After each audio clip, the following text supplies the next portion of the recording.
Well, coming up on Local News 8 at noon, a heartbroken mom is demanding answers after police shoot her autistic son several times. Plus, a powerful windstorm rips through the region.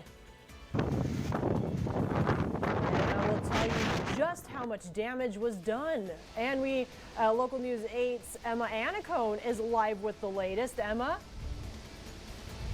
Yep, destruction throughout parts of Pocatello today as neighbors are left cleaning up from last night's storm. I'm Emma Anacone, and I'll show you just how much damage was done. You'll need some sunglasses. We still have winds blowing and some weather to tell you about that will affect you as you try to clean up. Local News 8 at noon starts right now. You're watching Local News 8 at noon. Local people, local news.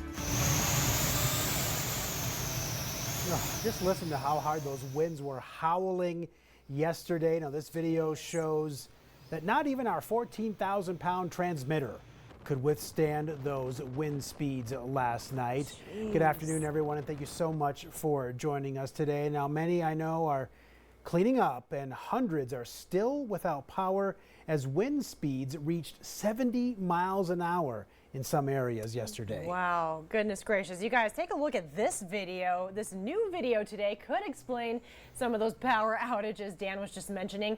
Take a look. Now, one of our viewers just shared this heart-stopping video he captured last night showing these arcing power lines at the intersection of Woodruff and Lincoln in Idaho Falls. Jeez. Yeah, look at that. Well, crews from Idaho Power and Rocky Mountain Power are still out there working nonstop to try to get power restored to the thousands of people between Twin Falls, Pocatello, Blackfoot, and Idaho Falls. Now, strange enough as that was, take a look at this phenomenon here.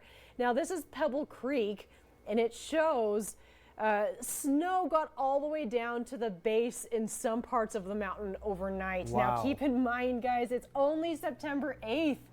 So that's actually one of the earliest days Pebble Creek has ever seen snow down to the base of the mountain like that. Jeez, well, let's check in with Local News 8's Emma Anacone, who's live in Pocatello at one of the areas that was hit pretty hard. Yeah, Emma has been actually tracking the damage, all the early snowfall in parts of the Pocatello foothills. So good afternoon, Emma. What are you seeing so far? Ooh. Well, yeah, over here at FMC Park in West Pocatello, the damage is insane here. As you can see over to my left, this is just one of the 30 trees on the property that got ripped up or are gonna need to be taken out. You can see this giant cottonwood, it's probably like a century old, fell onto this child's slide because there was a playground over here, and so that slide's gonna need some work, and they're gonna have to take out this tree. And I mean, you can see how much damage was done. Over here to my left, you can see all these little trees blown out by the wind. It really seems like a pocket just came through and took out a lot of these large standing trees.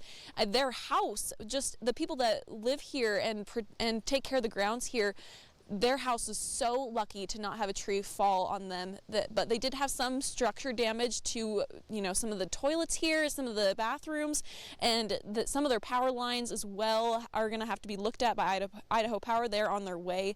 But I mean, the destruction here is just insurmountable. They're going to need a lot of help to get this looking safe and back to normal. There's some giant branches that are just hanging down from some trees that just look completely unsafe. They said that they could hear the trees being ripped up last night. It sounded like a hurricane, they said. So we'll have more on this tonight as well, but we're going to throw it over to our man Jeff Roper, who actually warned us about this weather that was coming through our way, right, Jeff? Yeah, Emma, that's unbelievable to see those trees just plucked out of the ground like flowers. And hurricane-force winds start at 74 miles an hour. So you're exactly right. We saw 73-mile-an-hour winds into Howell and right through the desert there. And believe it or not, in Farmington, Utah, they clocked winds at 97 miles an hour. Here is the gate to West Yellowstone. We thought folks would be leaving, but maybe they're coming back to clean up. Anyone that was driving any kind of high-profile vehicle yesterday and even this afternoon will feel the pull of the winds that continue up to 30-mile-an-hour gusts this afternoon. It can make it difficult for cleanup as well. Look out for flying debris. That's the other big thing. There were a lot of sticks, a lot of things flying, and coming up, I'll show you what happens when the wind gets hold of a trampoline in a neighborhood. We have some exclusive video to show you there. It is 37 degrees in Jackson. Still chilly today. That Canadian air has pushed through and it kicked us right in the britches, and it will continue to make things cold for us around here. We're only going to get to the 60s today into Pocatello and Blackfoot. We're at 50 at IF. It's 47 degrees in Blackfoot and 48 degrees in Leadore. We don't have a reading in Salmon right now, but 39 into West Yellowstone. The breeze is currently 10 to 15 miles an hour, upwards of 23 into Idaho Falls, gusting to 30 plus. We've seen gusts in the last hour of 31 in Pocatello, 24 in Mackay, 30 in Island Park, and 32 in DuBois. This is yesterday wasn't a typical windy day in Idaho. And today, yes, we see breezes and we see wind, but yesterday was uncommon for the first part of September. And for tonight and into the noon hour here, we continue with this wind advisory. And we've got a freeze warning for this evening. The temperatures are really going to drop below 32 degrees. The high for the afternoon right there around 60. Some winds are still strong. It'll be 52 before the day is over in Driggs and about 61 in Salmon. That gorgeous sunshine out the window can be very deceiving as you look outside and see what has to be cleaned up. Be careful if you're out there. Wear sunglasses and protect your eyes from any kind of blowing debris. I'll come back, show you that video of that incredible trampoline going through a neighborhood right here locally. And we'll talk about how cool it will be tonight and what you need to prepare for. Straight ahead. All right, thanks so much, Jeff. Well, we have a developing story out of Bear Lake County where one person is dead and a suspect is behind bars after a shooting near Paris. The Bear Lake County Sheriff's Office says the body of the victim was found at the scene Sunday. As of right now, they're not releasing the name of either the victim or the suspect.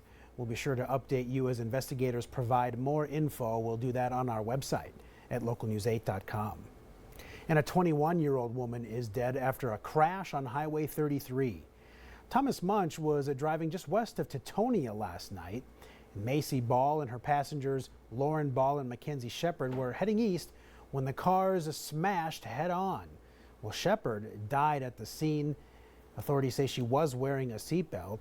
Munch and Lauren Ball were rushed to Madison Memorial Hospital, and Macy Ball was taken to Teton Valley Health Care.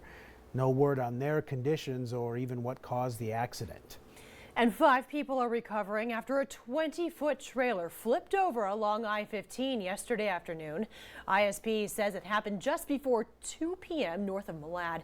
Now, they say a Utah man was driving a GMC Yukon, pulling this trailer here when he lost control of the truck. You could see it flipped over and landed upside down on its top. Now, he and his 4 passengers were rushed to the Oneida County Hospital, where their conditions are still unknown. Traffic was blocked for about 4 hours. And a Utah teen with autism is recovering today after police shot him several times in front of his mom.